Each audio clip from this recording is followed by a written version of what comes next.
Okay, so today we're gonna do verses 21 to 30.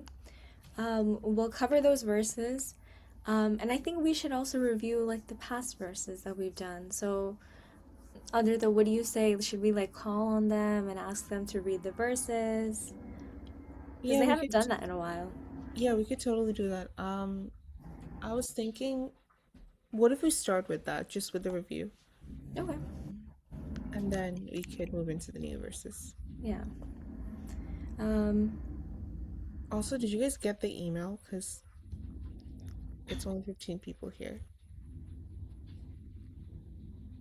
He sent out an email last week about today's yeah, class. yeah, Okay, yeah. okay.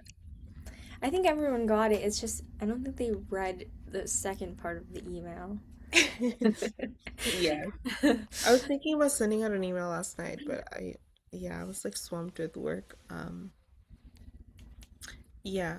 Sorry guys, we didn't have class last week because I had a bunch of midterms and I still have a bunch next week. So yeah, we can go ahead and get started. Are we doing spin the wheel or there's not that many people, it's just everyone going? Yeah. Everyone is. I mean, we could do spin the wheel. I guess like it'll be fun for them. Okay. Um, but yeah. Let's first do the Gita Pad Bidhi, and then we'll move on to reviewing the verses. Okay. So, would anyone like to do the Guru Pranam, Om Akhanda Mandalakaram, and then who wants to do the Dhyanam? Any volunteers? I want to see like new people do it. Not if you've done it before. Um, I'm not gonna call on you. Um, okay, let's see. Shatavi, can you do the Guru Pranam Om Akhanda Mandalakaram? That one, like that first part.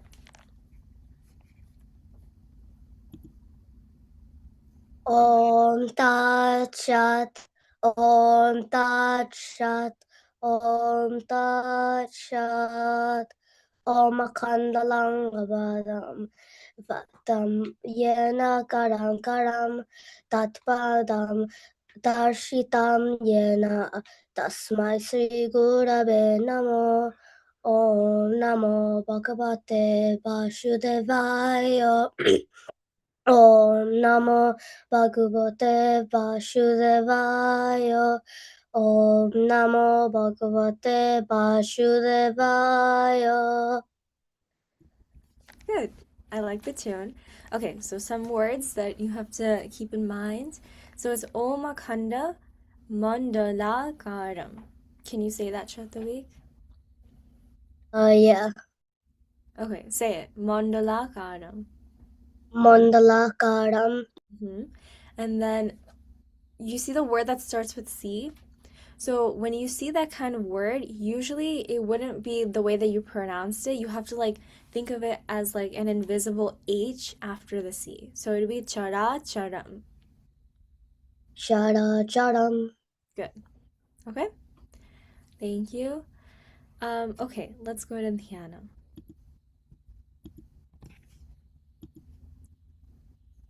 Mm. Mrinmoy, can you do the Dhyana?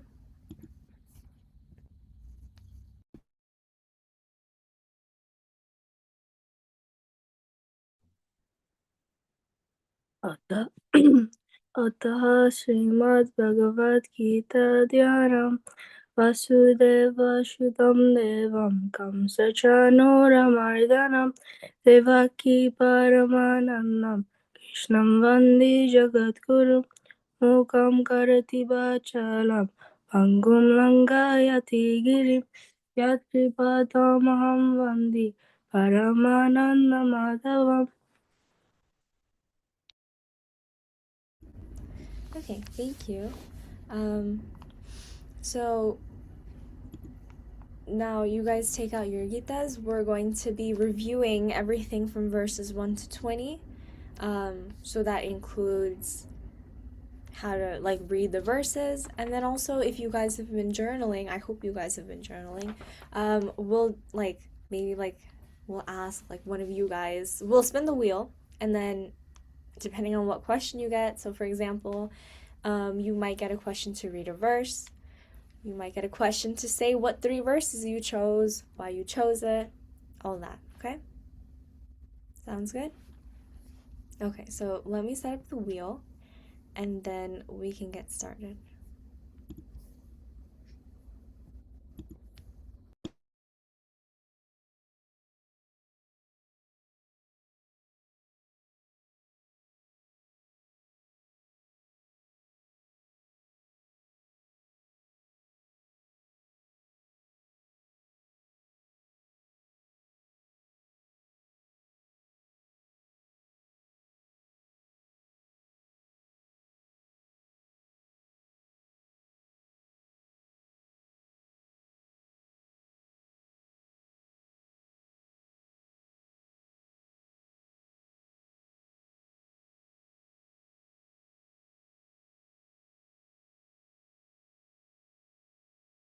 So while we wait, anything fun?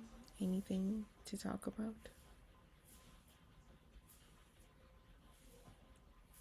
How are your schools, guys? Good. Okay. Awesome. Are you still making it a shirt? Okay.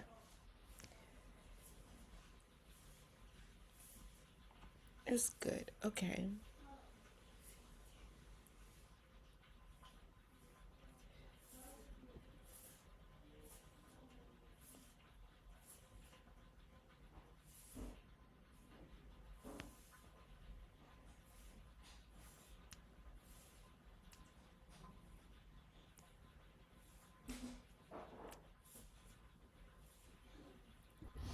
Everyone's so quiet today.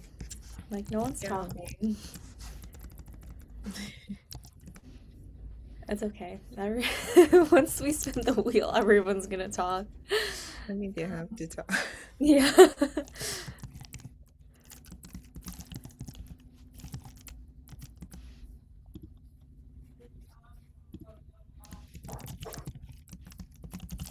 Okay, it should be good. Let me share my screen.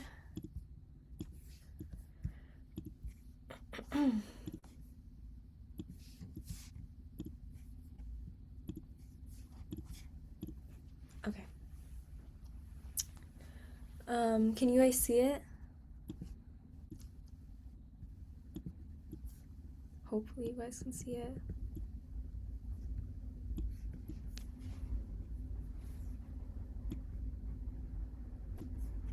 Yes, no. Okay. So let's get started. Why don't we start off easy? Let's do like reading the verses. So everyone have their gitas. Open up to chapter 3. And let's get started, okay? So the first question we're gonna ask is to read verse 1. So let's see who's gonna read it. Oh, let me just share the sound so you guys can hear it. Okay. Oh, can you say that again? My sound just cut off for some reason. Oh, okay, yeah. But so the first question is gonna be to read verse 1. So whoever gets clicked or whoever gets chosen for the wheel will read verse 1. Okay?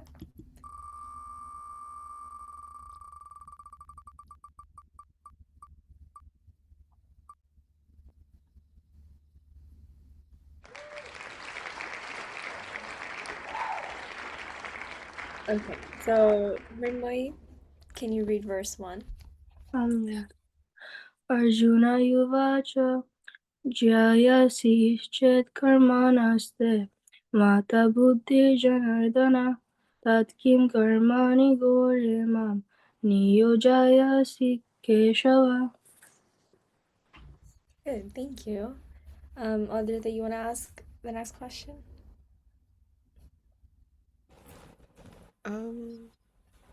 About the verses? Any question, if you like, if you want to do the meaning, if you want to do like how to read it. Hmm.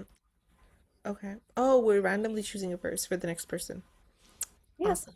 Awesome. Sorry, I was making the slide for this class.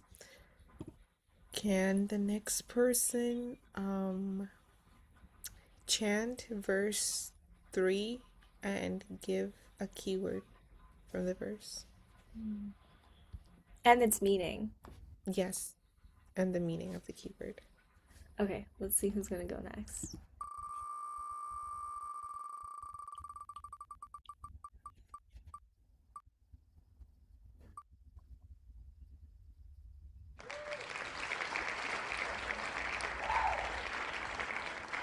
Okay, Unmesh, go ahead. Read verse 3, choose a keyword, and then say the meaning of it. Okay then. Alright then. Shri Bhagavan Vacha Lokeshmin Dividanishta Pura Prokta Mayanaga Jnana Yogena Shamkhyanam Karma Yogena Yoginam. And the keyword is Dividanishta, which means twofold spiritual path.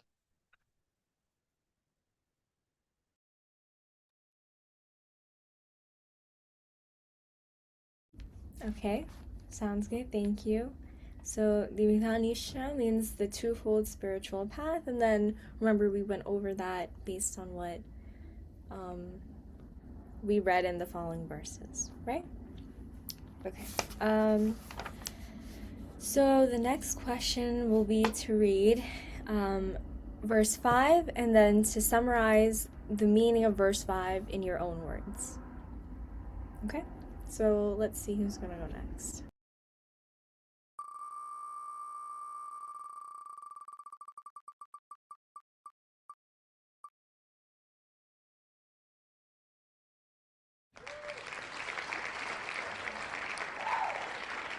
Okay, Mrinmoy, not you. You already did it once, so let me just respin it again.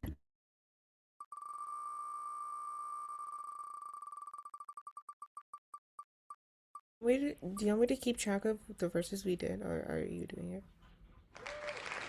Oh yeah, can you keep track of Yeah.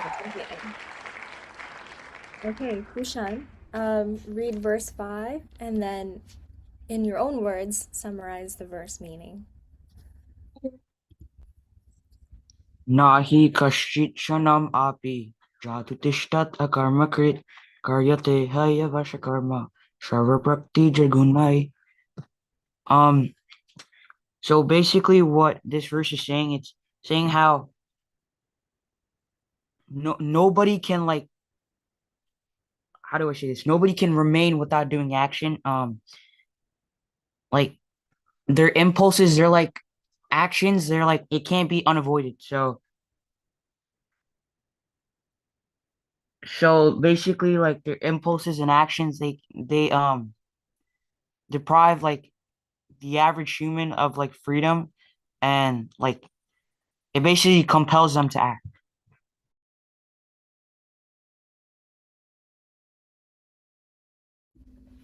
Okay, I agree. The fact that like nature and its like impulses are always the ones that are affecting, you can't really like break out of it. What was the example we gave that like you have to keep performing action for? There is an example that we talked about. Something that we can't live without.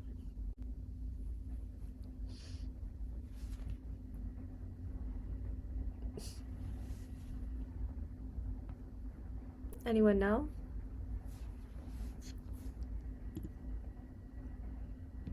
What's the action that we can't live without? Like, we need it for survival. Guys, do I have to call on one of you now? Oh, okay, what's Isn't one it of the breathing? things? Yeah, exactly. Breathing. Thank you, Shalipta. So you need to breathe in order to survive. Breathing is technically considered an action. If you stop doing action, like say for example, you tell yourself, I'm gonna stop breathing, are you gonna survive? No, right? So breathing was one of the examples that we talked about. Okay? Um, Aditya? Okay. So can the next person read verse 6 and explain to us who Sri Krishna calls a hypocrite?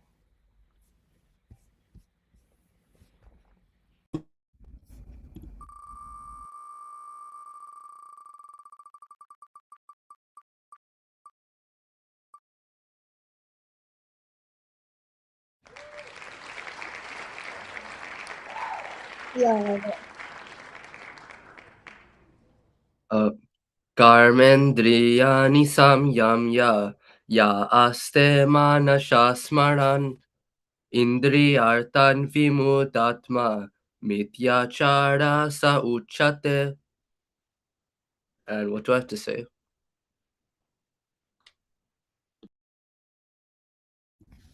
So you have to describe what Sri Krishna means by someone who's called a hypocrite.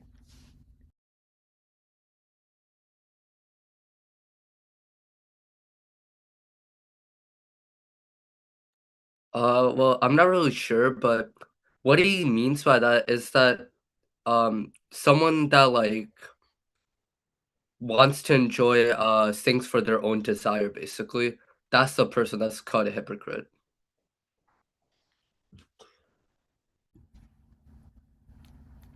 Okay, so you're saying like the person who like has desire is like considered a hypocrite, or Yeah, he focuses more on objects that just give him pleasure, desire. That's what he means. Uh, hypocrite. okay. Um, okay, that's kind of like half of what Sri Krishna is saying. I think like for the person to be a hypocrite, they're thinking of it, of like objects of like pleasure and desire, but he also acts like he's like restraining like the organs of his actions. So it's like um the idea of the desires in his mind, and he's continuously like thinking about it, brooding over it, but he's not like acting upon it. That's still like the person being hypocritical, because they might not be like fully going towards it, but they're still thinking about like objects of pleasure and desire. So it's both. So it's like thinking about it, but also like even though they're not taking action on it, that's where like the hypocrisy comes in, where that like they're still thinking about like objects of desire and pleasure. So there's two parts to it, okay? Okay. Okay, sounds good. Um okay. Let's go to verse 8. So the next person will read verse 8 and try to connect the ideas that we learned in like so far, and also like in verse 8 itself. So like read the meaning and then connect it to like Arjuna's situation, because remember we said Arjuna didn't want to fight because he was gonna have to fight his family members, and he didn't really want to do that. So based on the meaning of verse 8, connect it back to Arjuna's like dilemma and confusion. Sounds good? Okay, so let's see who the next person is going to be.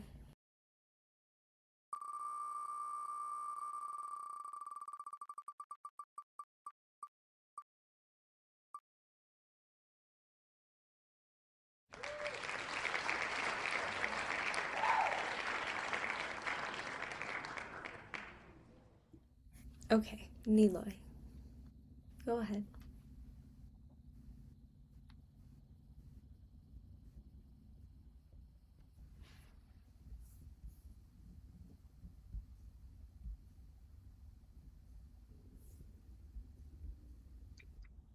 Nityam kuru karma tvam karma jayo arkamana sarari sa yakyati সাথে না পাশে দিয়ে আর কামানা.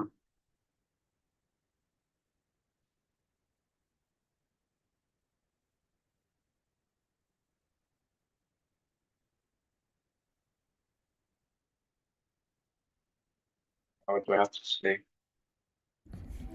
So, like, based on the meaning of this verse, how does it connect to, like, Arjuna's dilemma? What is Sri Krishna telling Arjuna to do? Just connect it back to, like, we talked about how Arjuna didn't want to fight his family members, right? So, how does this verse connect to that kind of situation? What Sri Krishna is telling Arjuna to do? He's saying if Arjuna doesn't do anything, that he'd probably die.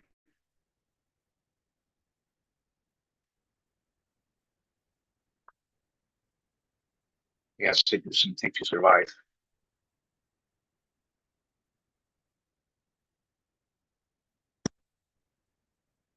So, like, he has to do action to survive? Is that what you're saying? Yeah. Okay.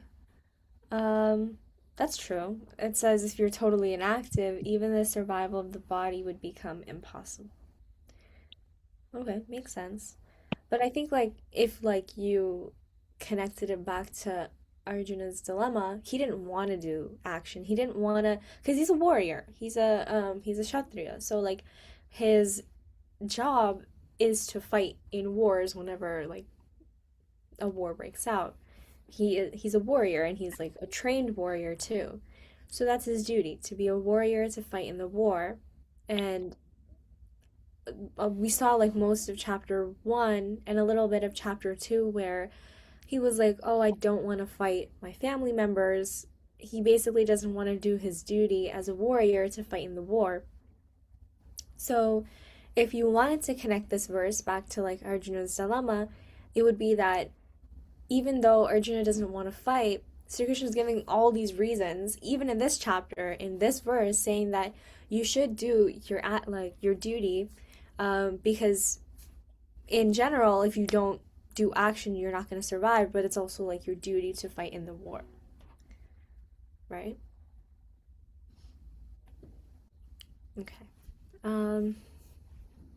Adrita? Okay.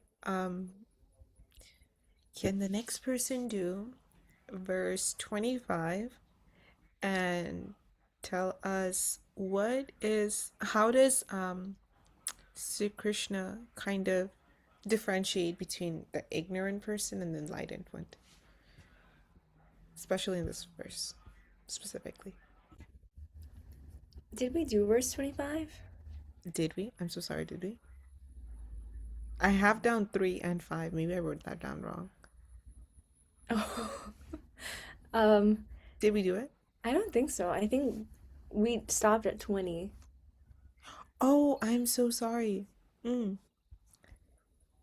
up. Oh, I'm looking at the slides. Oh. I'm like looking at the slides I made and I'm like, oh no. Yeah. Okay, that was a sneak peek into what we're gonna do today. So, let's see. Why is this getting harder? Can the next person do verse 7 and tell us like how is it because at the end Sri Krishna says such a person excels. So can you explain what are the qualities or things that Sri Krishna points out for us to do in order to excel?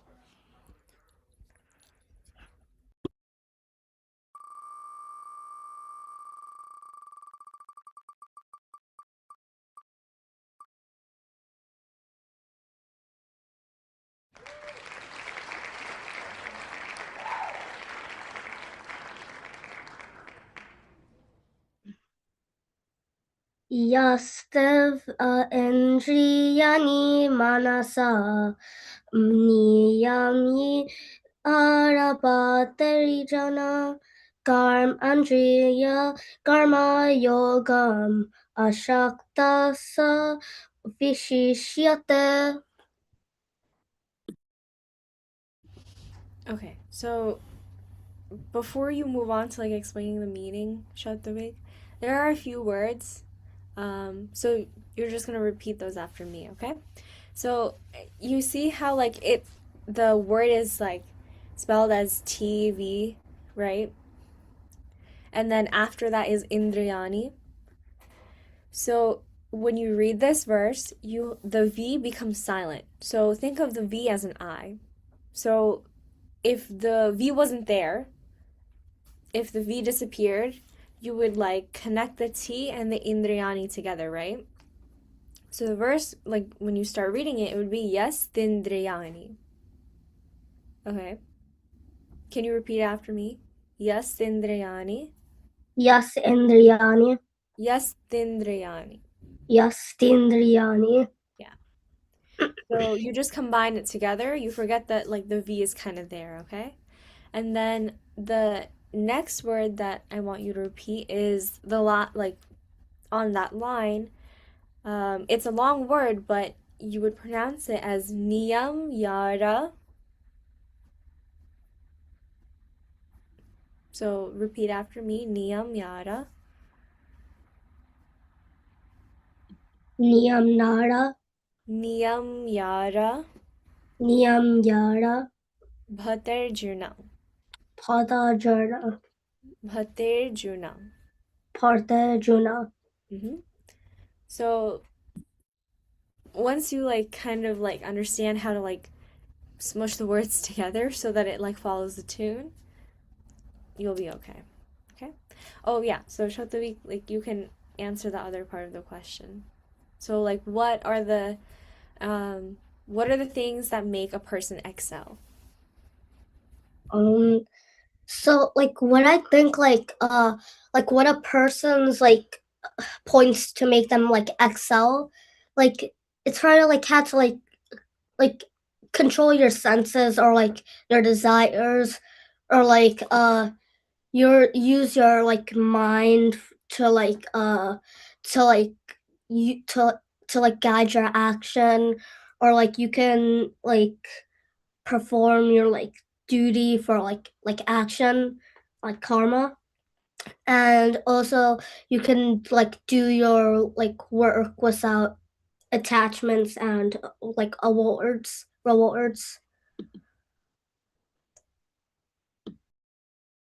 Very well said. Yeah. So if we take a look at the meaning of the verse in the Gita, let me read it. So it says, "But he who controlling all senses by the power of his will and becoming not attached lives a life of communion through the dedicated action. Such a person excels." So I think Shattuik did pick up the key points from the verse, where it's like you control all your sense organs, right, by the power of his will. So and then you become non-attached to the work that you're doing, right? Does that make sense?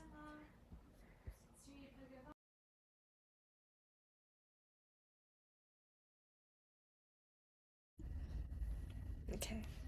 So let's go to the next question. Okay, let's see. Let's go to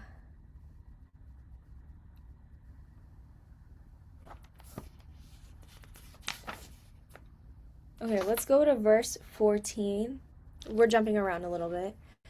So whoever gets the next question they'll read verse 14 and then they're going to tell us the cycle as to how like you get to like the relationship between like action and then like down to food. So remember we drew out like a cycle in class, like in person, and it was like from this came this, from this to this. So whoever gets called on for the next question, can you tell us what the cycle is after you read verse 14? Okay?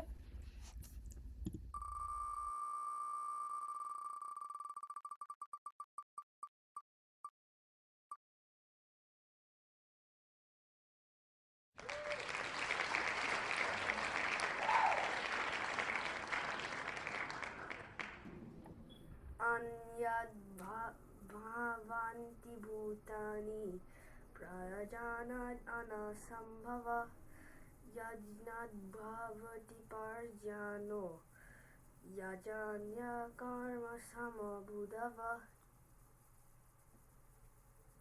Okay. Before you move on to the other verse, I just wanna. There are a few words. Okay, so you see the word that starts with a P, Barjanyad. Can you say that? Barjanyad. Anna Sambhava. Anna Sambhava. Good. And then, so when you see the JN, so you see in the word after that, it's like you wouldn't pronounce the N, it would be like a yagna, like you could say just like you could disregard the N and you could make it sound like if you spell it out like YAGNA, yagna. So that's how you would pronounce it. Like you don't pronounce the J, it would make more of like a G sound. So it would be yagnad. Say it. Yagnad. Bhavati. Bhavati. Barjanyo. Barjanya. So how would you pronounce the word after that? Yagnad. Okay. No, after the word after Barjanyo. Sambhavaha. This word is The other one. The second one. Yagna. Good. Okay. So that's how you pronounce it. Yagna. And then karma samabhava. Good. Okay. So do you think you'll be able to talk about the cycle? I don't think so. It's okay. That's okay. So we'll call on someone else. But thank you for reading the verse. Okay. Okay? So let's call on someone else to explain the cycle. So let's see.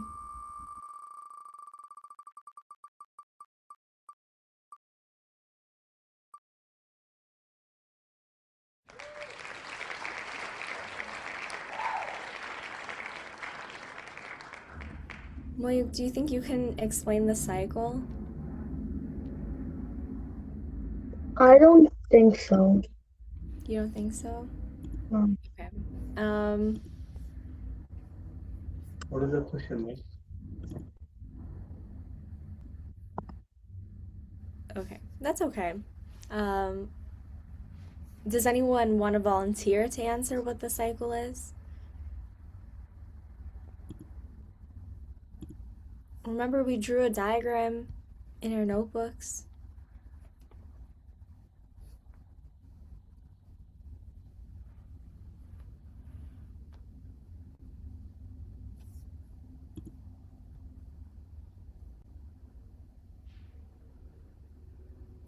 Remember, like, from food, this happens, and then from this, another thing happens. We wrote this down.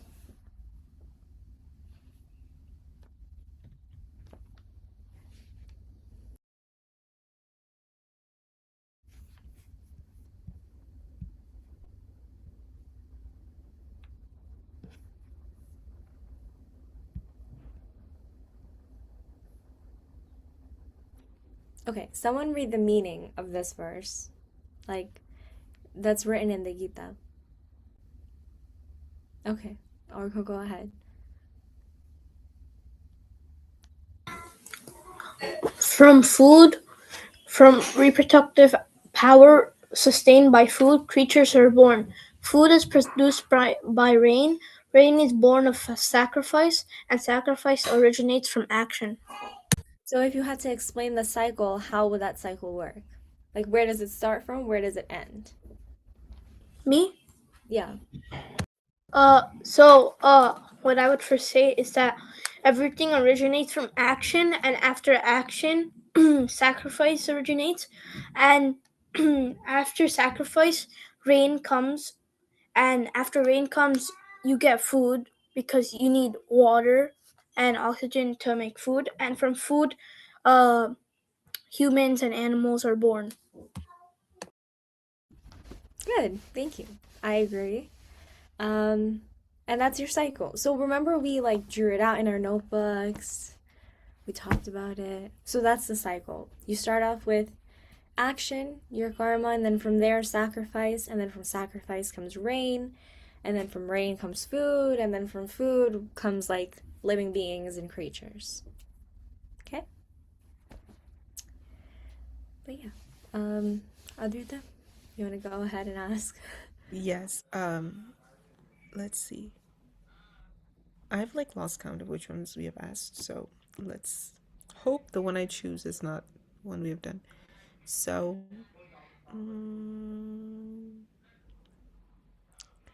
verse 12. You tell me you guys haven't done this yet. Awesome. Okay. So let's do verse 12. And then let's test if you listened in class. So what were the yagnas we talked about that Uncle wrote down on the board? And that will allow us to review at the same time. And maybe connect it back to the meaning as well. There you go.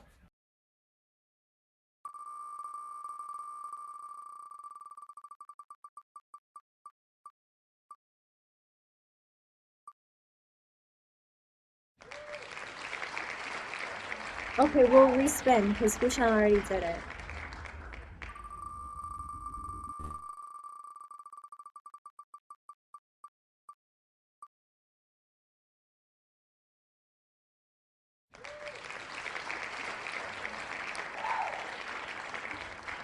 We'll respin. I think the wheel really likes choosing Kushan, but let's see who gets it now.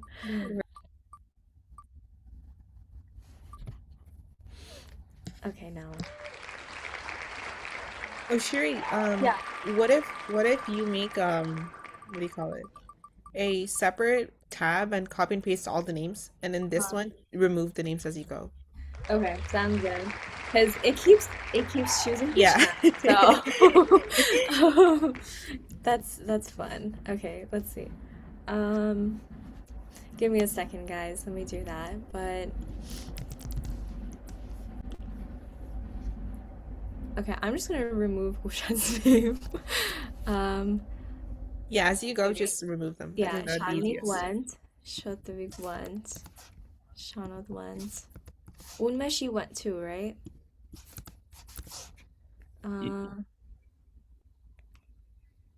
Moyuk. Oh, let's see. Rinmoy went. Do you have a question, Aditri?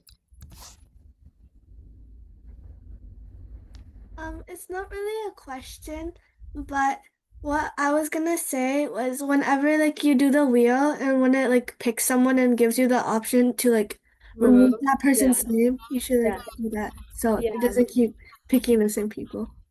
So yeah. That's true. Yeah, I just wanted to leave it because like some of them like because if we reuse the name, but it's okay. I made a new one. Okay. Same question. Just let's see who's gonna answer it now.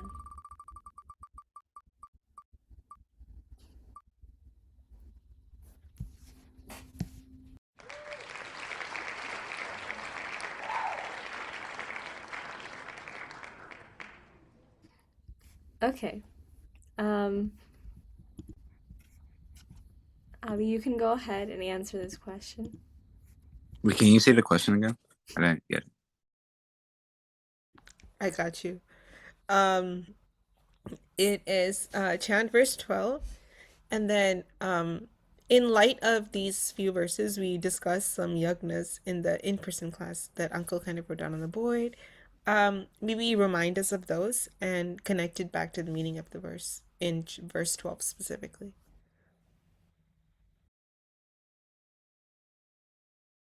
Okay.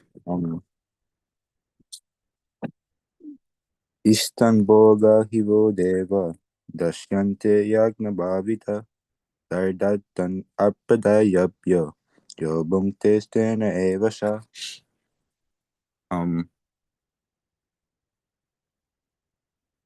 Some of the yagnas like I saw here was like Dana yagna and then Sheva yagna in the verse. I also saw some Japa yagna too in the verse because like it correlates with the definition.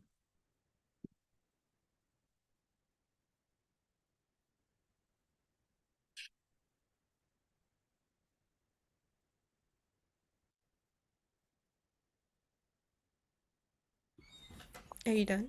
Yeah. Oh, okay. So yeah, so the ones that Uncle wrote on the board that maybe these are different ways of saying the way Adi said them. So we first went through the 5 yagnas, which were. Does anyone know? Go ahead, Adri. Is it Rishi Yajna, Priti Yajna, Bhuta Yajna, and Deba Yajna, and Nri Yajna? Yes, it's yagya, okay? Okay. And the second one is Pitri yagna, okay? And then Bhuta yagna, Deva yagna, Nri yagna. And then do you remember what the other one was? It's like the opposite of. Like the 5th one, the last one? No. Are you talking about like? Wait. So remember, all the 5 they lead to which yagna?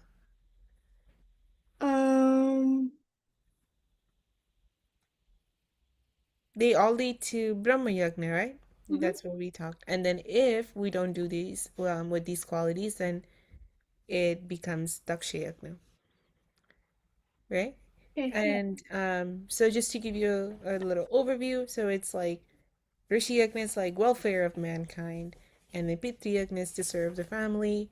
Bhuta yagna would be to have this attitude of that all animals being taken care of, and then Dhyana yagna would be Atma Sanjam, and then Nri yagna would be duty towards mankind, right?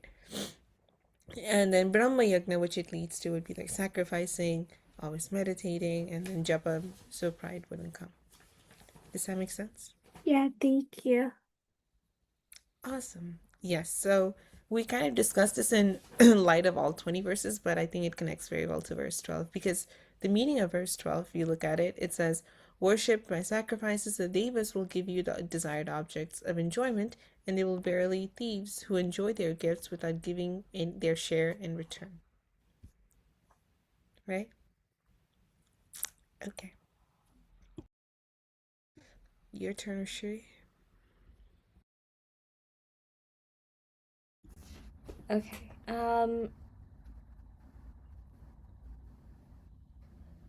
So, okay, let's go to verse 16. So, for this next question, read verse 16. And how does this verse connect to the cycle that we talked about just like a few moments ago? Kind of like the idea of the yagnas, and also like that cycle of like from like action comes sacrifice, like that kind of cycle. How does that connect to this verse? And yeah, like based on this meaning, how does that cycle connect to the verse? And then read verse 16 as well. Okay. So let's see. Oh, okay. Let me get rid of Adi's name. Okay.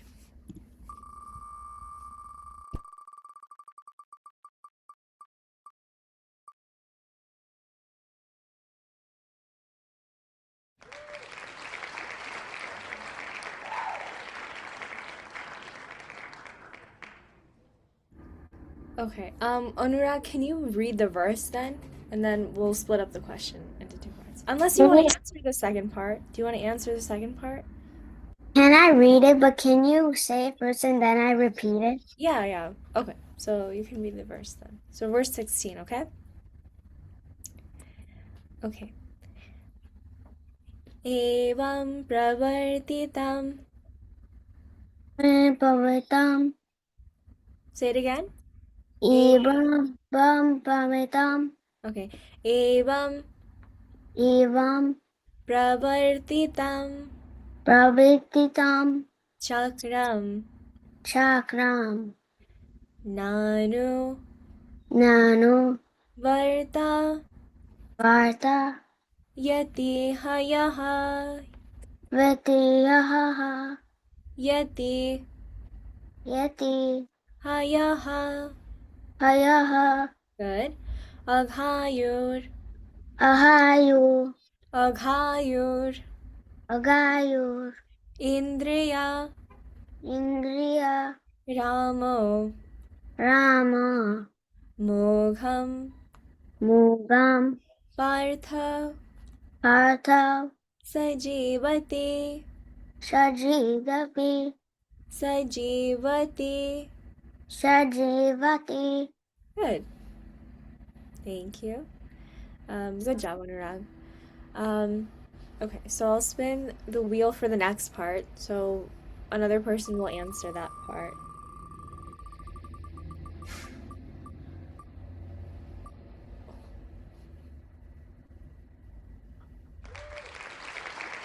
Okay.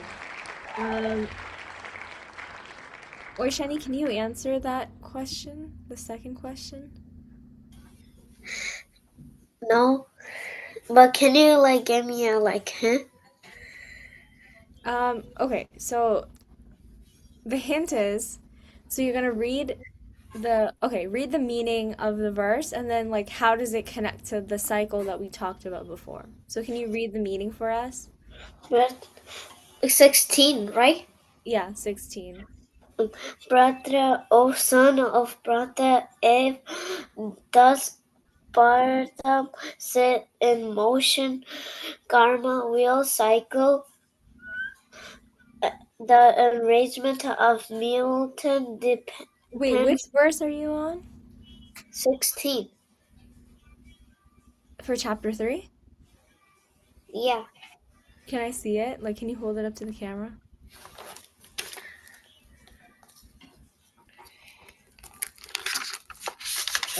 Verse 16, like at the bottom, it should say vain is the life. Oh.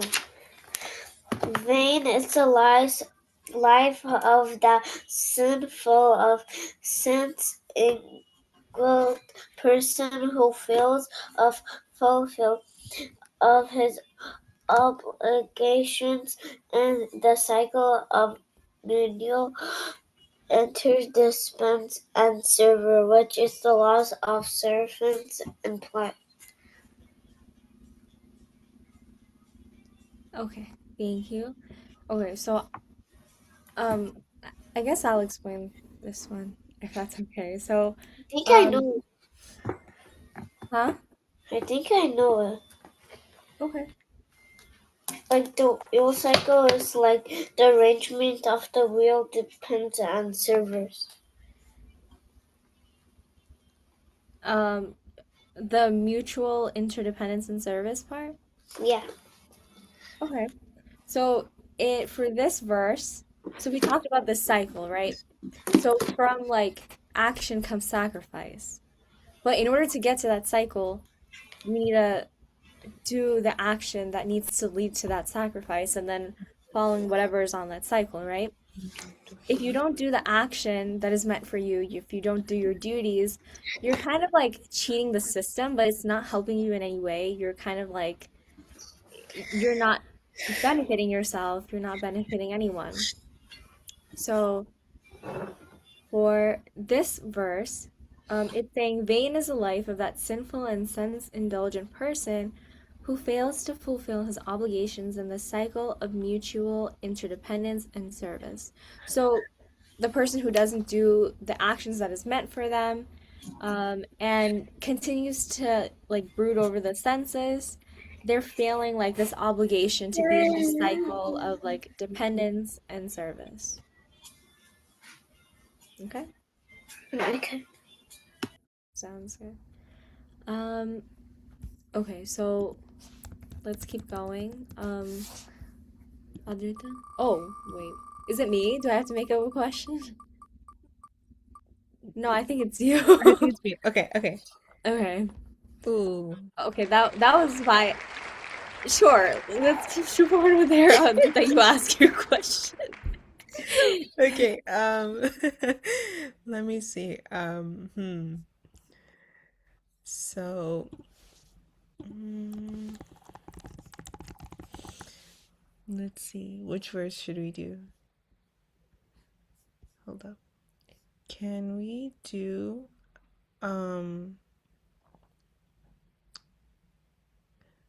verse... Did we do verse 15?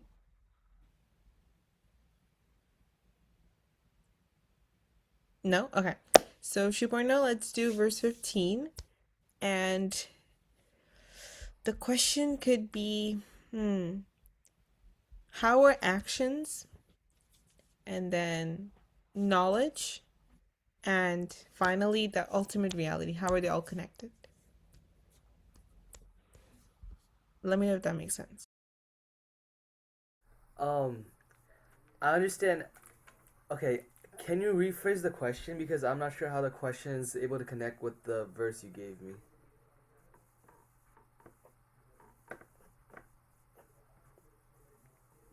Yeah, let me look at the meaning. So let's see.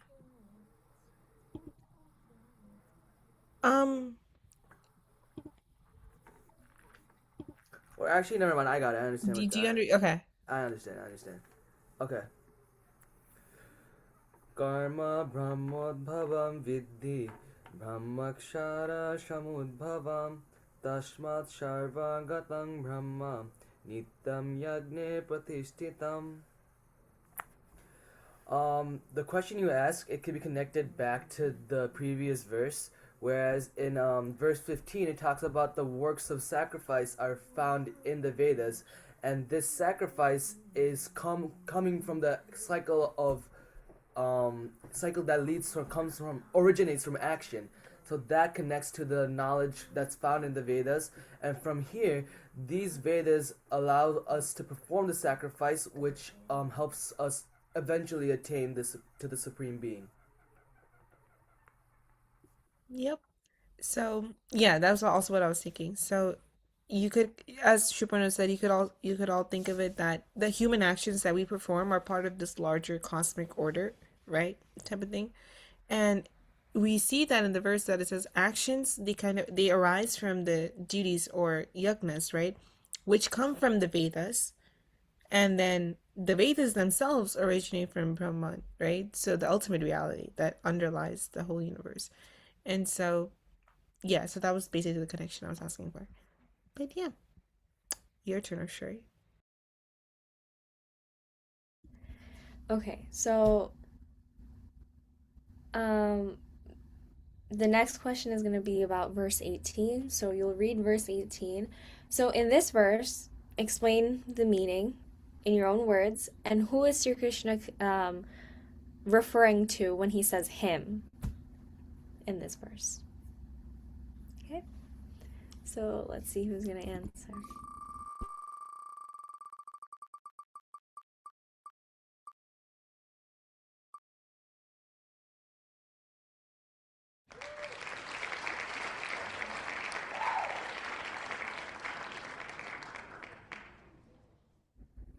Okay, Bornelli, go ahead. You know which verse? She doesn't want to do it.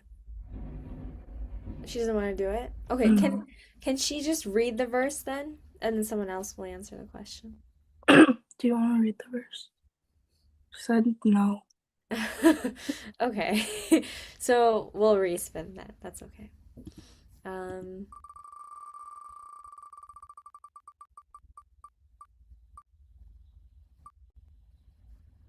Okay. Aditi?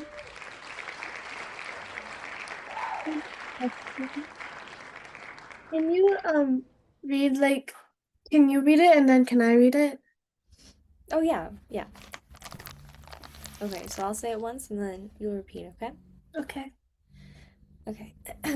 Naiva tasya Neva tasya kritenartha kritinartum na kriteneha na kritinha na kritiniha Good. Kaschana kaschana na chashya na chashya सर्वभूतेषु सर्वभूतेषु कश्चिदर्थ कश्चिदर्थ व्यपश्रयः. व्यपश्रयः. Good. Okay, so say the meaning in your own words, and then who is Sri Krishna referring to as him or as he in this verse?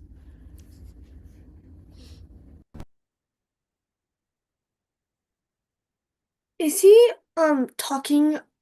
This is a guess, but I think he's talking about like people in the world. Like they have no object to gain here in this world by action, nor does he lose anything by abstaining from action from him. There is no dependence on any created for any object of his. So is he talking about a certain god or like human in the world? Because I'm a bit confused on this verse. So yeah, that's what I think. So, that's fair. It is kind of confusing because he's going from kind of talking about like any person in our like everyday lives, like it could be like any like human being, but in verse 18 he's talking about kind of like the spirit or the creator, or like in this, I would say in this verse, like Brahma, because he's the one like um in general, like for creation, like the spirit is a better way to say it, the soul, the Atman. So if you think about it, like we're all like pieced together from like this one like entity, one source, one spirit. And so Sri Krishna here is saying that even though like the spirit he creates, he doesn't get attached to his creation, or he doesn't get attached if he like loses anything if he doesn't create. So it's not talking about like a human. It's talking about like the spirit, like the higher like level, if you want to think of it as God. Okay. Thank you. Mm-hmm. Adrita?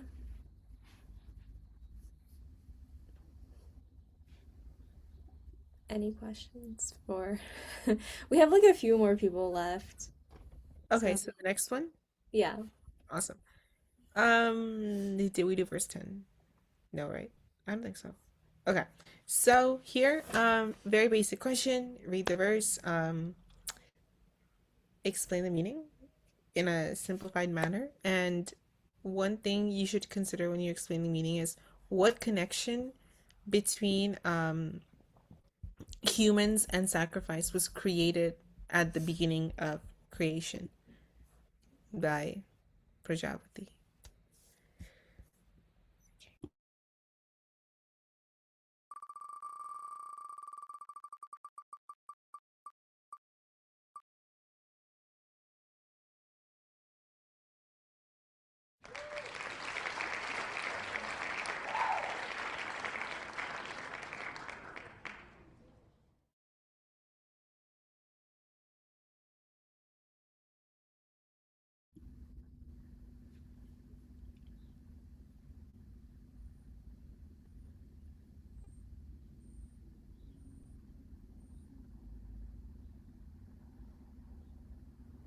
Mayuk, are you there? Oh, it was Namrata that got Oh, this I'm sorry, question. Namrata. I don't think I see her. Yeah, I don't think I see her. We can spin again. Okay, sounds good. I don't. Okay, yeah. Um, did I forget to add Shrupa's name? Oh my god. Okay. There's still Go a ahead. few people. Okay. Yeah, go ahead. It's fine. Sharthak isn't here. Neither is Namrata. Okay. Yes, no.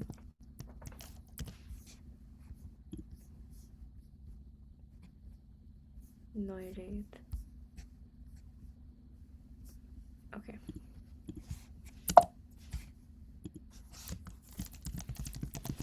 Okay, so let's spin it again.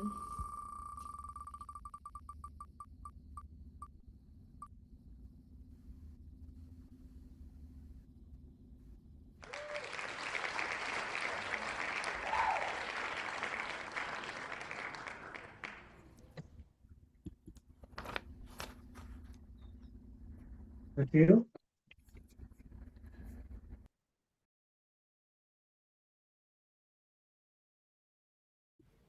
Can you do verse 10, Mayu? Can you chant it?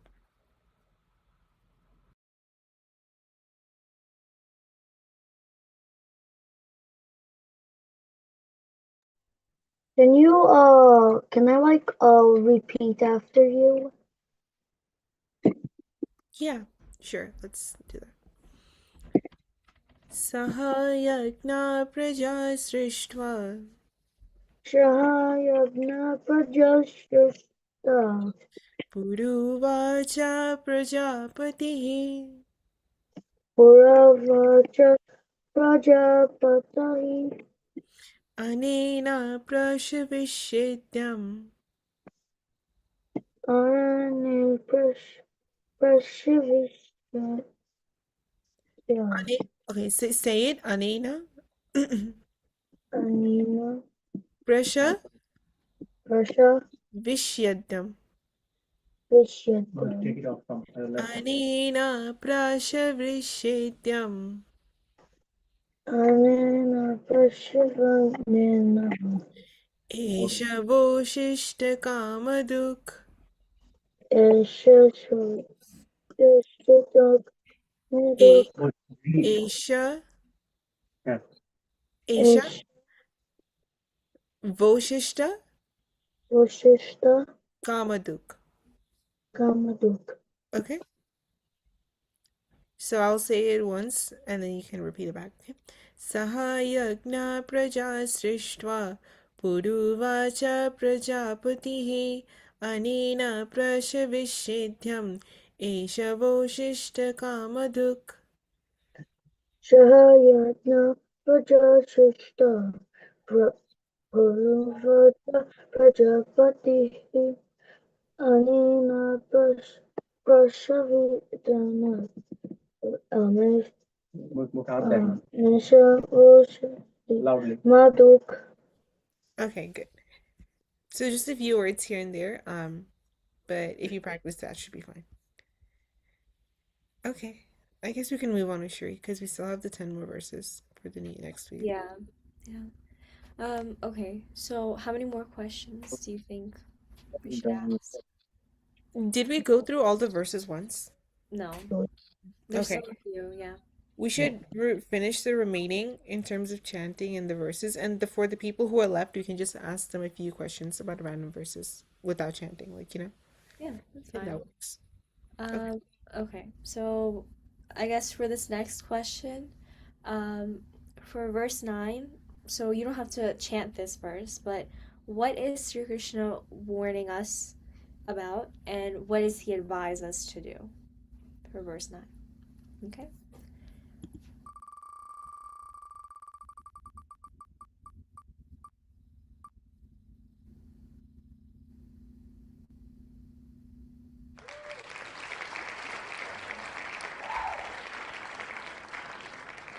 Okay, Noidit, go ahead.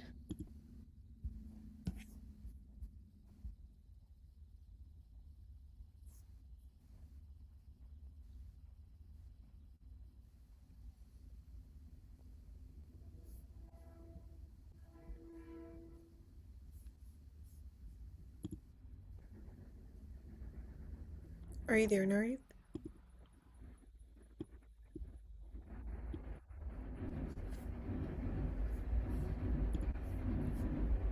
I don't think I see.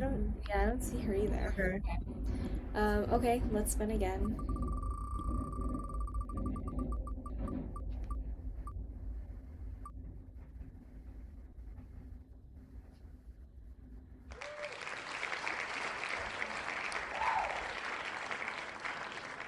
Okay, Shulita, go ahead. So you don't want me chanting the verse, right? No, just like what Sri Krishna's warning us about, and then what is he advising us to do? So I think based on this verse, I think Sri Krishna is warning us that if we do action only for ourselves, right, then we will become attached to the results. And the attachment can like trap us in selfish thinking and cause like ego and like stress. And I think Sri Krishna is advising us to do our work as like sacrifice. meaning we should do our like duty selflessly and offer it to like something higher. Yeah. Okay, I agree. Um, yeah, so Sri Krishna is saying how if you like do work and it's like for, some sort of like, desire that you have or attachment that you have, like that's kind of just bonding you to it. But if you do it like as an offering to God, like making that like work into worship kind of like idea, then you're working for the sake of God and not necessarily for like attachments that you're building for yourself, right? Um, okay. So, Okay. So, did we do verse 20? No, right? Okay. So, the next person chant verse 20 and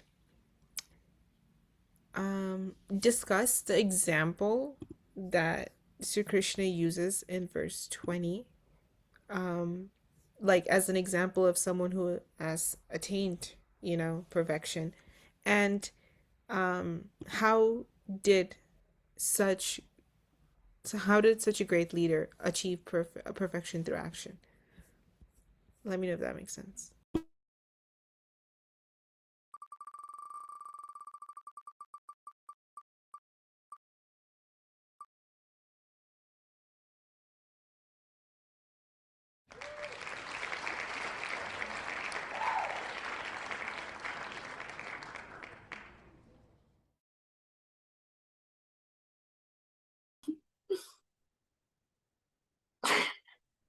Wait, should I chant the verse?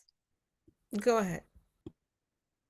Karmanaiva hi samsittim ashtita janakataya loka sangrahamevapi sampasyan kartumarhasi. Yes. Do you want to answer the question? Or you're actually, how about Arshia answers the question and then we can move on.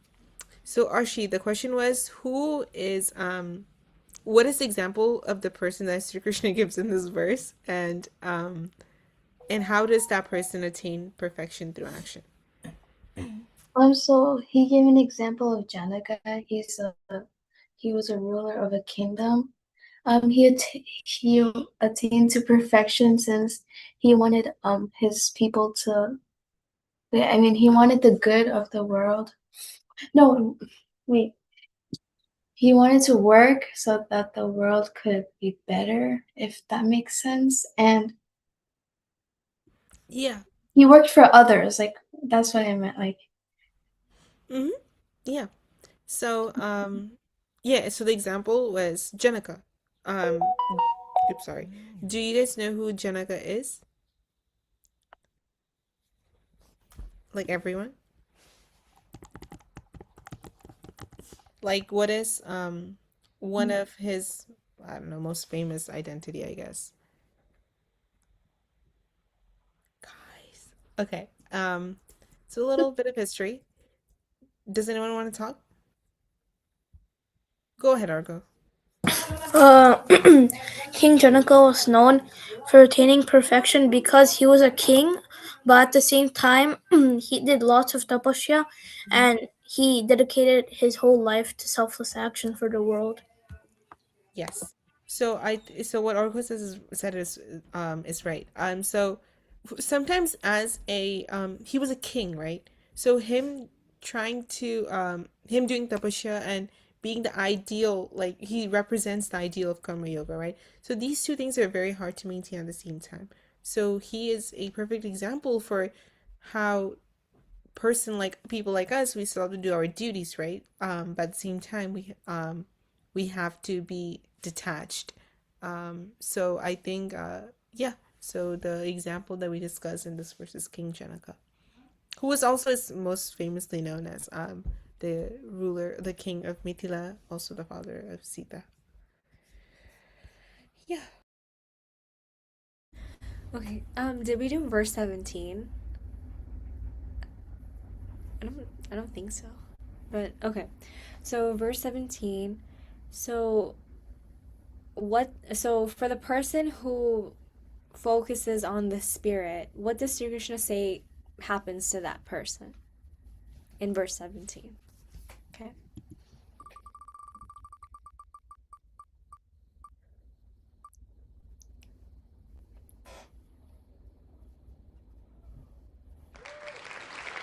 Can you chant the verse first so and I could chant after it? Because I'm really bad at chanting. Oh, well, you don't have to chant the verse, Oh, okay.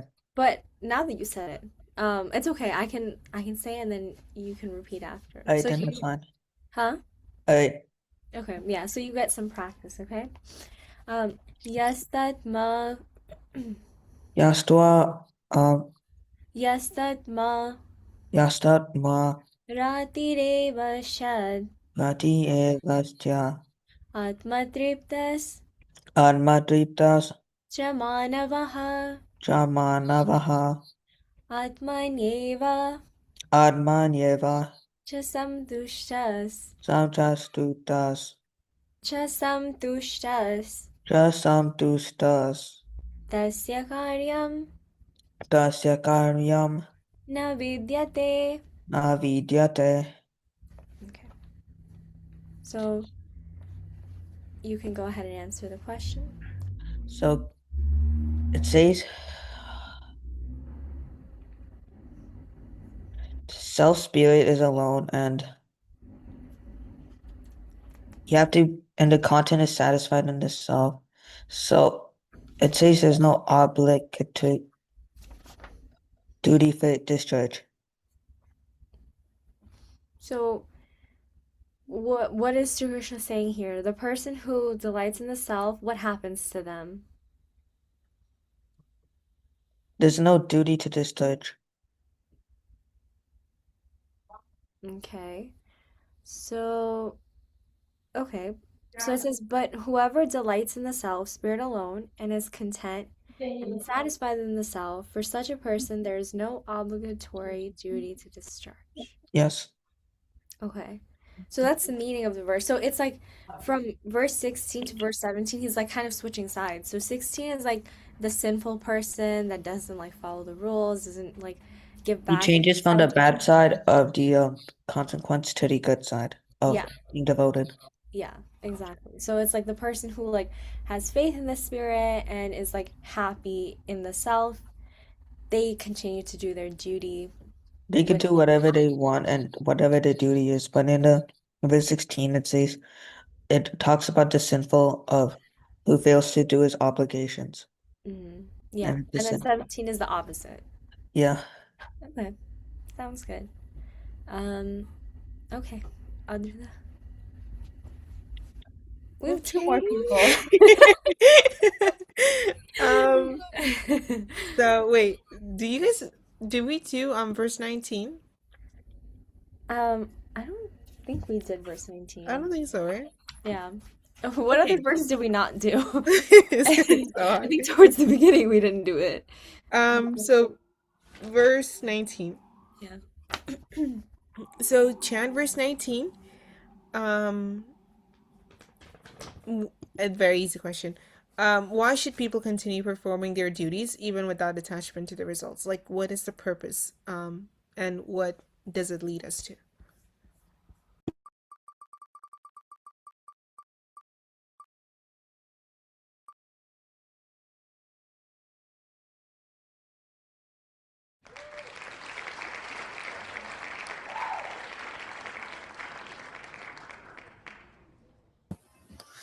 So verse 19 is Tashmad ashakta satatam karyam karma samachara ashakto hyacharan karma param apnoti purusha.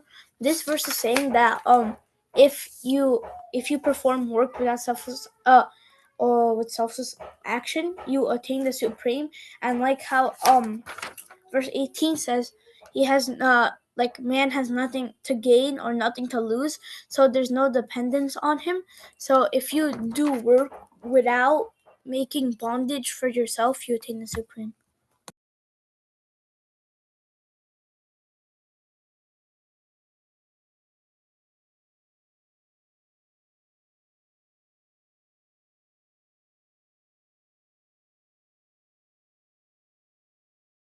Yep, that's correct. I'm so sorry, I was reading the verse.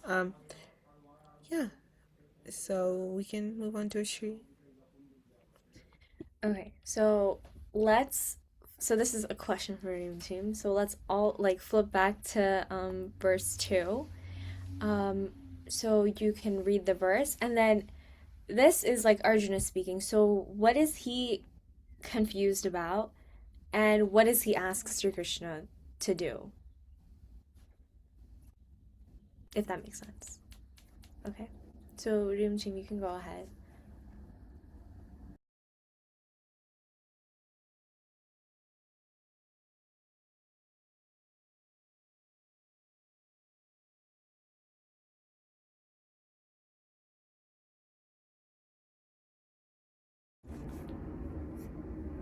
I don't think Dream Team is in the meeting actually. Awesome. Okay, so Okay. Well, let's move on then. yeah. But okay. That was good, you guys. I think you guys did pretty well. You understood what we've been doing, so. Yep, so let's move on to this week's thing. Let me share the screen. Do you guys see it? We did 20 last time, so we start from 21. Okay. We might not have time to do slides today, so it's just going to be us going over the next 10 verses. Oh, so do I start? I'm confused. I can do it, yeah. Okay, awesome. Yeah. Okay, so verse 21. So I'll read it once, I'll break it apart, and then the third time we'll do it all together. You guys know this, right? Okay. Yad yad acharati shreshtas tattadevetaro janaha sayat pramanam kurute lokastadanuvartate. Yad yad acharati shreshtas tattadevetaro janaha sayat pramanam kurute lokastadanuvartate. Yad yad acharati shreshtas tattadevetaro janaha sayat pramanam kurute lokastadanuvartate.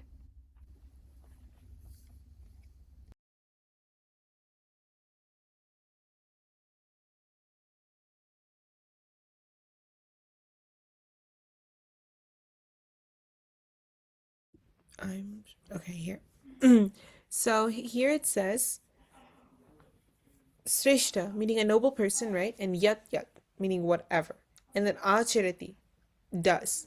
You know, a good way to think about this is like in Bengali we say Acharan, right? Like what the person does. So maybe it's not a direct translation, but sometimes like it helps when I think about it like that. So Acharati is does. And then Tat is that. Eva is only. So you know sometimes if you get used to some words like Eva, what does that mean? Then in multiple verses you that like that comes in your head. And then Itara, other, Jana is men, and Yat is what? Sa, he, Paramam, standard, Kurute is sets, Loka is the world, or ordinary men, and Tat is that Anuvartate is follows. So it's together, put together, this verse means whatever the noblest person do, the ordinary man imitates. And the standards they set, the ordinary men follow. Right? So it's very understandable on its own, and maybe we could like the way you could think about this like most of our ideals could be like Swami Vivekananda, right? He is like the epitome of everything that we would want to manifest in ourselves, right? So people like Swamiji are the noble people that we would we would want to imitate as ordinary people, right? Because as Swamiji says, you are born as human, right? But you die as embodying the qualities of a god. So in that sense, in that sense, we follow the standards that they set. Does that make sense? Pretty self-explanatory, this verse, but very important. So go ahead. Verse 22. Name partasti kartavyam trishu lokeshu kimchana nana vyaptam avaptavyam vartaiva cha karmani. Nami partasti kartavyam trishu lokeshu kimchana nanavaptam avaptavyam vartaiva cha karmani.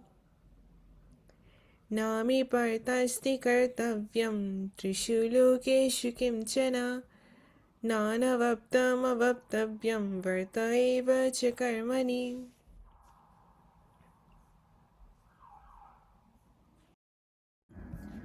Okay, so for this verse, we start off with Partha, O son of Pritha. Pritha is another name of Kunti. That's why he's called Partha. We talked about this too. Kartavyam, duty, na asti, does not exist. Trishu lokeshu, the three worlds. Avaptavyam, to be attained. Nanavaptam, impossible to attain. Kimchana, anything. Na, does not exist. Karmani, an action. Varte, am engaged. And eva, verily. So Amrita said, like, when you like constantly see like a bunch of these words come up, slowly when you break it down, you'll know what the meaning of the of those like little portions are. So like we saw eva in the previous verse, we see it now again. So here, Sri Krishna is telling Arjuna, where in all the three worlds, there's nothing, O son of Pritha, that is binding on me as duty. Neither is there anything that I have to gain, nor anything that I cannot gain. Still, I'm always engaged in work. So here, Sri Krishna is saying that this higher spirit, God, like, even though there is no, like, binding that is being caused to, let's say in this case, God, because God is creating, but it's not binding God to the world, right? And he's not going to be able to gain, he's not going to be able to lose anything, but he still keeps working. So it kind of like expands on the previous verse that when you do some sort of action, people follow. So in this case, like Sri Krishna is saying that like through the actions that God is doing, soon like others would follow as well. So it's kind of like this idea of like a role model. So Aditya brought up like Swami Vivekananda and how like he was like this kind of like role model in a sense where like his actions and what he's like left behind, like what we understand and what we learn today, it all was left behind by Swamiji himself. So it's like he was like that set role model that taught us like that to do action, to and a bunch of teachings that he taught us, and to this day we're still following them, right? So it's like having someone like set up that example in a way. So Sri Krishna is giving the example of God here. Okay. Okay, so I think we can move on to verse 23 then. Yadi hiyaham na varteyam jatu karmanyatandritaha mama vartmanu vartante manushya partha sarvashaha. Yadi hiyaham na varteyam jatu karmanyatandritaha mama vartmanu vartante manushya partha sarvashaha. यदि हि अहं न वर्तेयं जादुकर्मण्यतन्द्रितः मम वर्त्मानुवर्तन्ते मनुष्य पार्थ सर्वशः. Okay.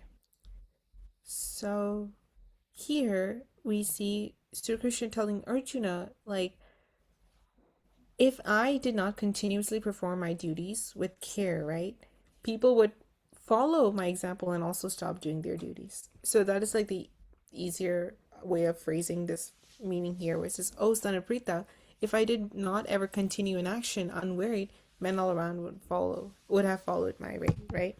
So as the past two verses, we understand that it's normal that we imitate those who we see as like those we respect or see as like leaders, right?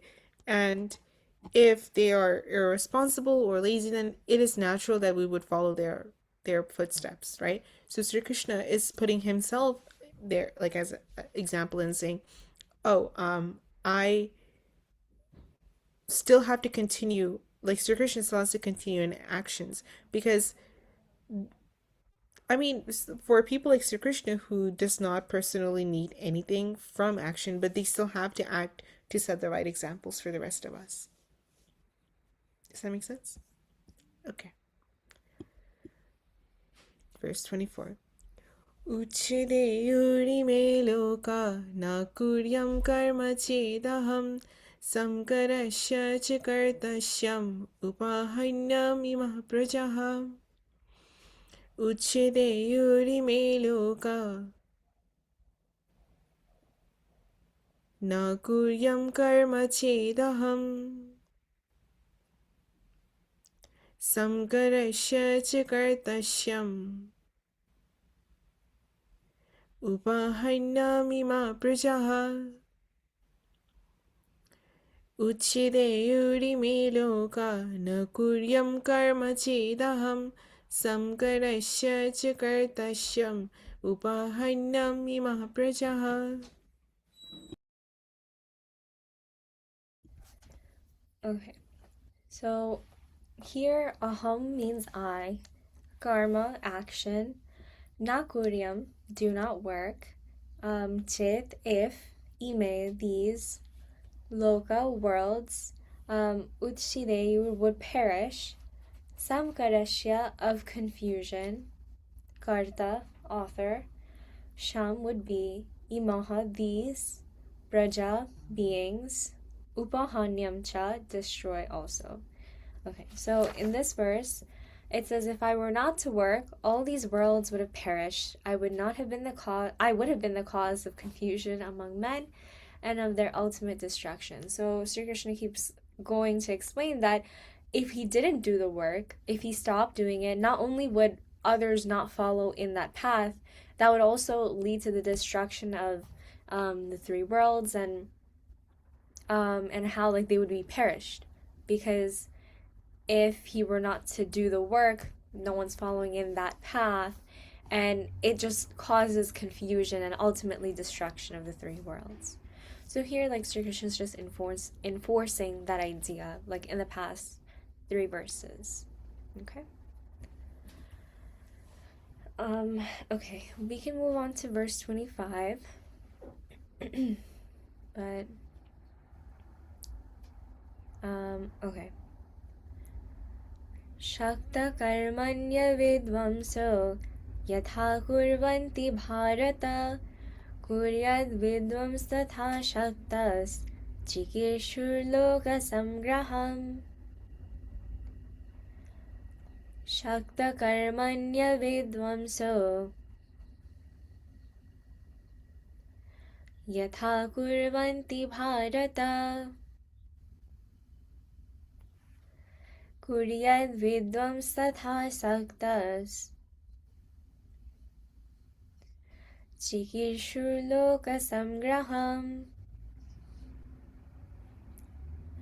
Shakta karmanya vidvamso yatha kurvanti bharata kuryad vidvams tatha shaktas chikirshur loka samgraham.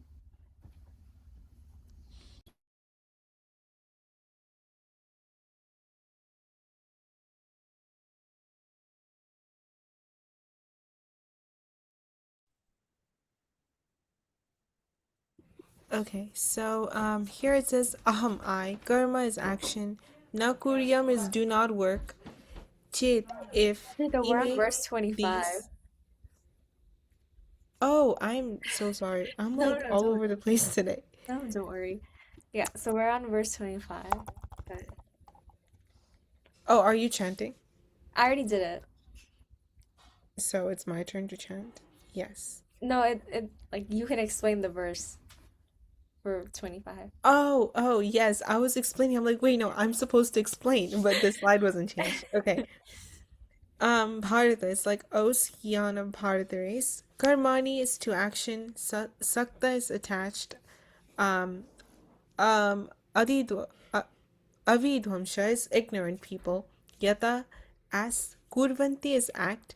Tata in the same way. Vidvan, sorry, is the enlightened man. And Asakta is without attachment. Loka Samgraham is good of the world. Chikishur is desirous of.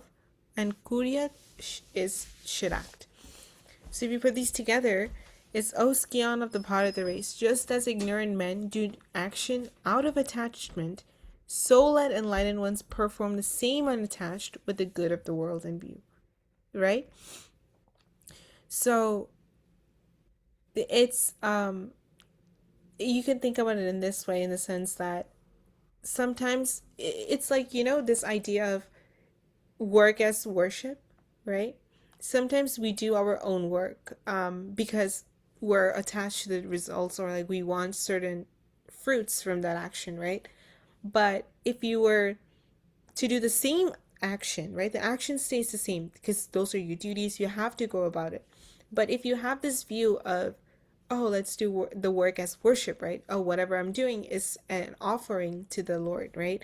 If you have that view in mind, then you are doing the same action, right? But as here it says, the enlightened ones perform that same action, but unattached, right? They're not attached to the action or the results, but instead it does good to the world, right? So I think I'm reminded of this like motto I think most of you have heard. It's like Atmana Mokshartha Jagatithaya, right? So you do the action but with the idea of the welfare of the world, but in this end it is yourself who gets benefited as well. But that is not your main goal. Does that make sense? So here Sri Krishna is differentiating between the ignorant and those that are enlightened.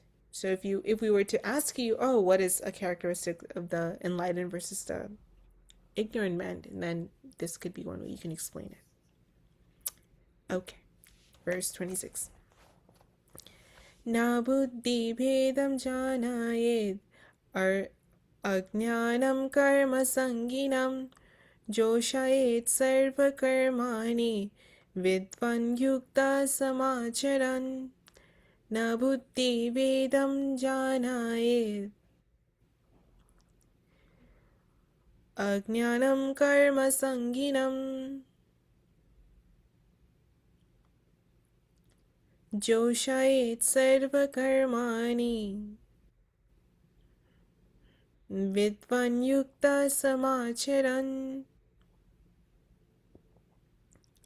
न बुद्धिभेदं जानायेत् अज्ञानं कर्मसङ्गिनं जोषयेत् सर्वकर्माणि विद्वान् युक्ता समाचरन्.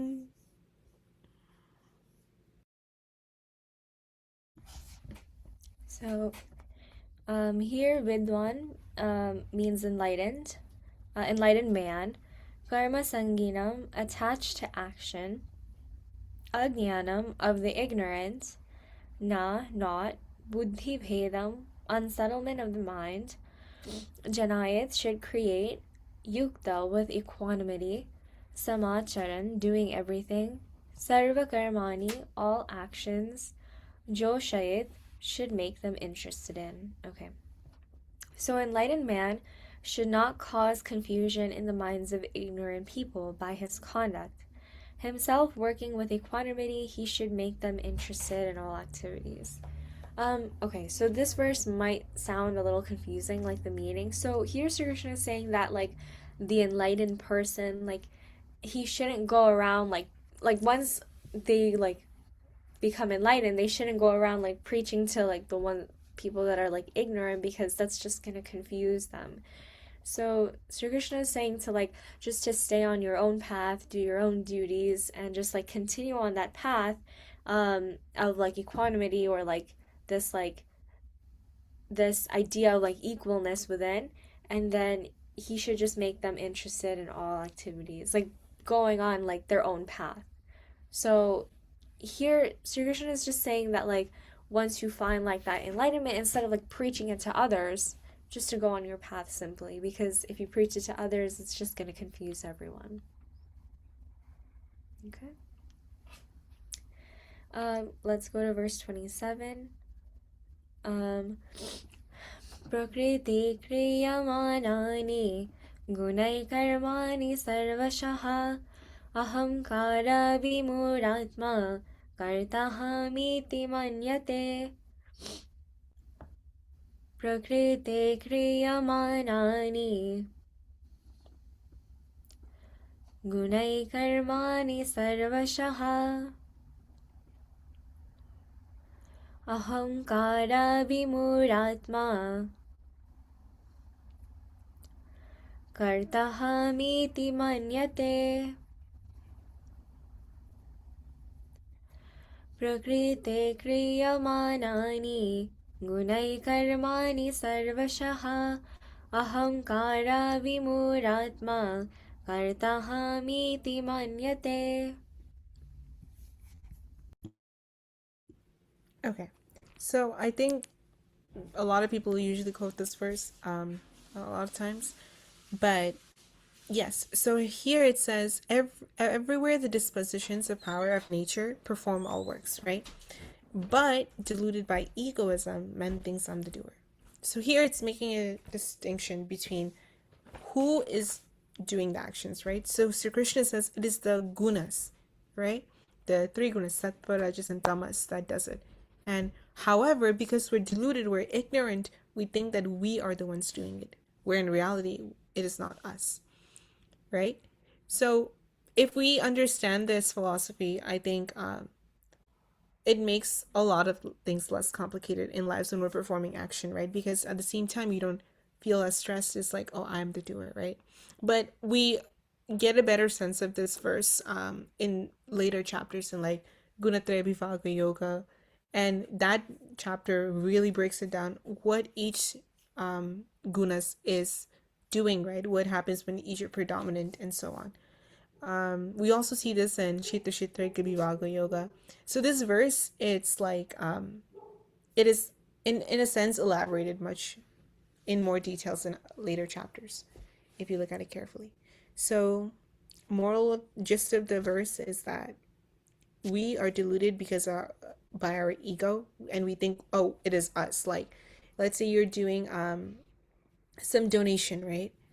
You should not be thinking, oh, I am the doer, right? So there's a story, I don't know if you guys heard, of like some monks, and I believe, I forget who it was, Saint Brahmanand or someone, and then they went to do the, what do you call it? Some, like giving things to the people who are poor, right? And so they did, and they came back, and they were like, oh, so what did you do? And they were like, oh, we handed out blankets, we did this, we handed out food. And he's like, no, what did you do? And they thought he couldn't hear, right? Because he was old in age. And he's like, no, we handed out blankets, we did this. He's like, no, I'm not asking. So what did you give, right? Because these things are, from nature and so on. But it is not, we're not giving anything from our own, right?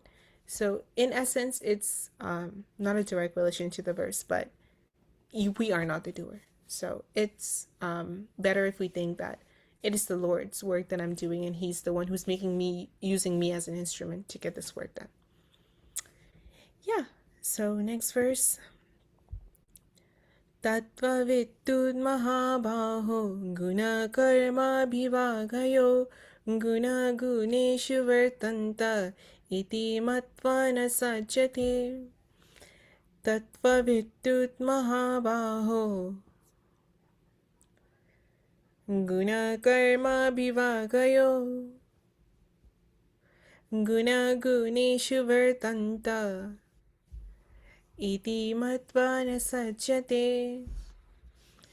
तत्त्ववित्तुत् महाबाहो गुणकर्मविभागयो गुणगुणेषु वर्तन्त इति मत्वा न सज्जते.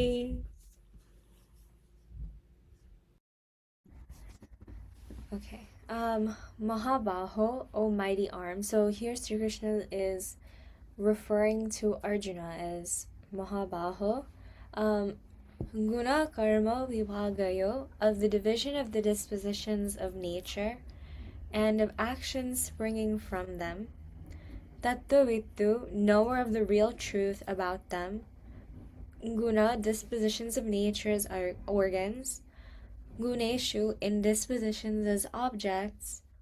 Vartante, remain. Iti, thus. Matva, knowing. Na sajjate, does not become attached.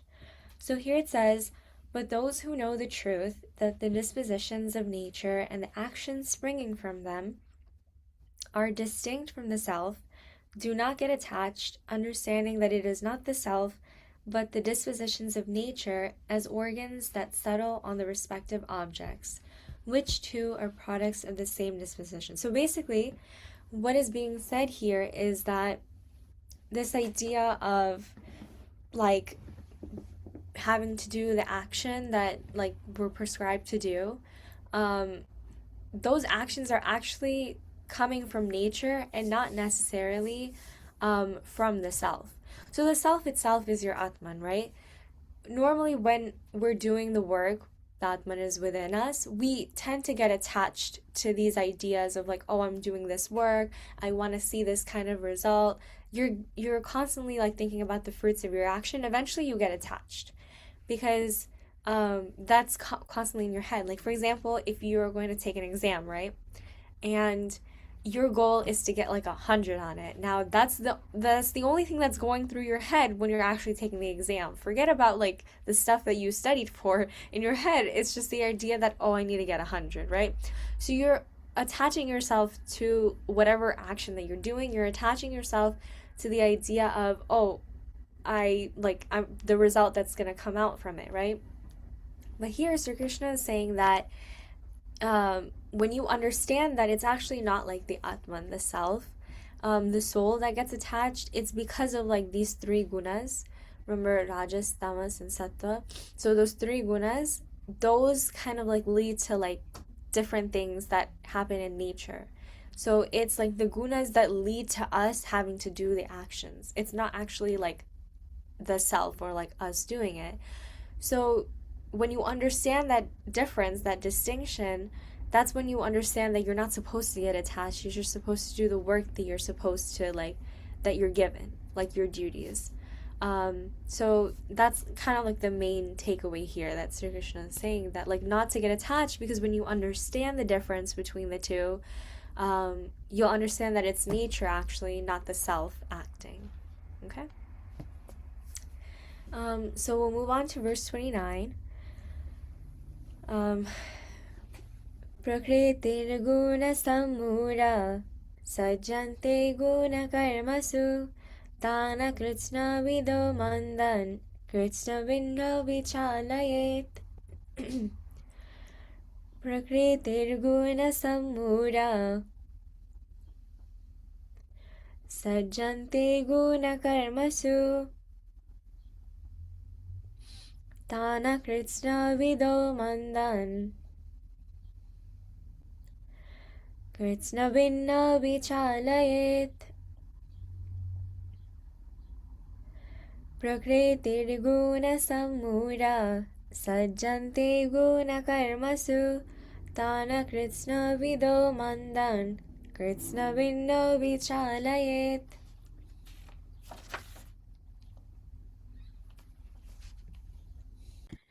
Okay, so this is saying men deluded by the dispositions of nature get attached to work prompted by these dispositions, right?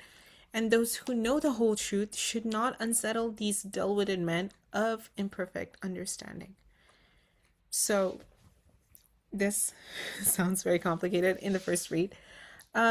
But if we look at it carefully, we can see what it's saying is that the people who are deluded by the dispositions of nature, right? So they don't understand that it's the gunas doing this, the work that they're doing, right? They get attached to work prompted by these dispositions. So those, meaning in simpler words, you can think about like those who are deluded by the qualities of the gunas of nature become attached to the action produced by these qualities, right? So whatever actions these gunas are producing, we are getting attached to them, right? That, oh, I am the one doing this work, I am the one doing this. But a wise person who, like an enlightened person who understands the whole truth, they should not disturb the minds of these people who do not fully understand, right? So he's saying, you understand that this person is ignorant, right? And they do not understand the right and the wrong, the real from the unreal. But you should not be the one, oh, wait, you were wrong. This is not right. You're ignorant. You should not go in and disturb them, right? And try to, say, oh, you're wrong, but I'm right. You know what I'm trying to say? So, but if you are enlightened, you should not unsettle these people who think they're correct or in the right state. Okay. Next one, last verse.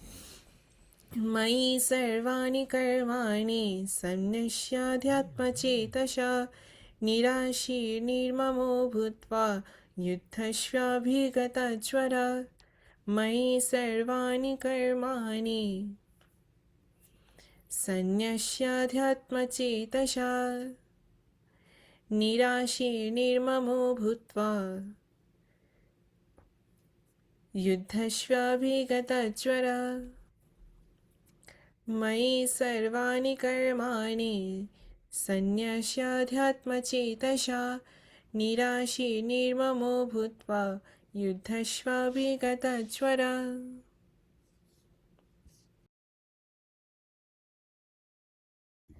Okay, so in this verse, these are like one of like your like key verses that you should know about. So here Sri Krishna tells Arjuna that offering all your actions to me, your mind in unison with the spirit and free from desires and egotism, you fight without the slightest touch of hatred or excitement. So this idea of being calm and being like at this like even level between the idea of hatred or excitement, here Sri Krishna is just saying to sacrifice all these actions to him and having like your mind aligned with the idea of the spirit and then free from these desires and egotism. Because when it comes to nature, you're going to be kind of impacted by nature. It's just the way that we choose to go about it.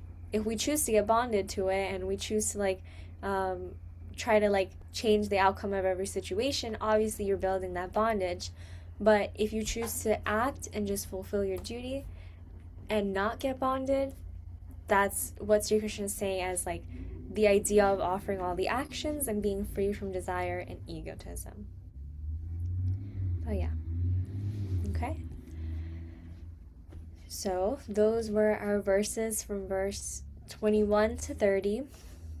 And that's going to be your homework for the next week or so. Yeah.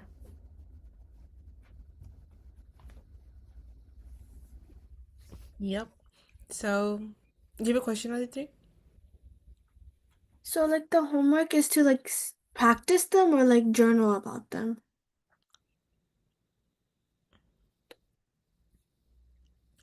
Yeah, it would be practicing, right? Because after the in-person class, it would be journaling, I think. Yeah. Okay. Yep. So, thank you for coming today. And the next few classes, or at least the next 2 classes, should be online from what we know. So, no in-person classes, because Uncle's traveling and all that. And I think it's just easier to conduct online with everyone. So would you guys think it'd help if we sent out a reminder before next Saturday? Or Yeah.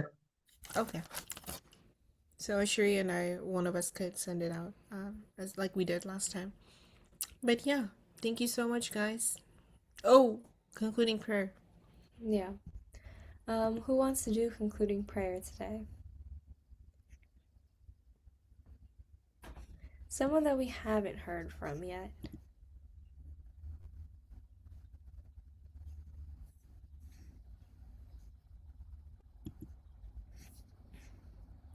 Okay. Wait, Shani, you can go ahead and do it.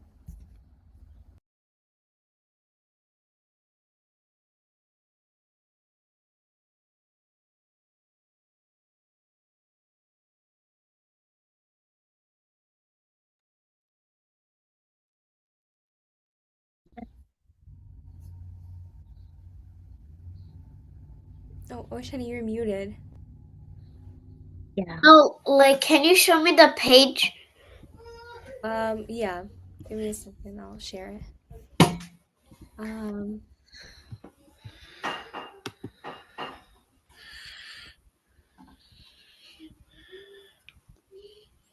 Okay. Right here. Okay. Bhumimangalam, Udakamangalam, Udakamangalam, Agnimangalam, Vayumangalam, Vayumangalam, Gaganamangalam, Shriyamangalam, Chandramangalam, Dehamangalam, Monomangalam,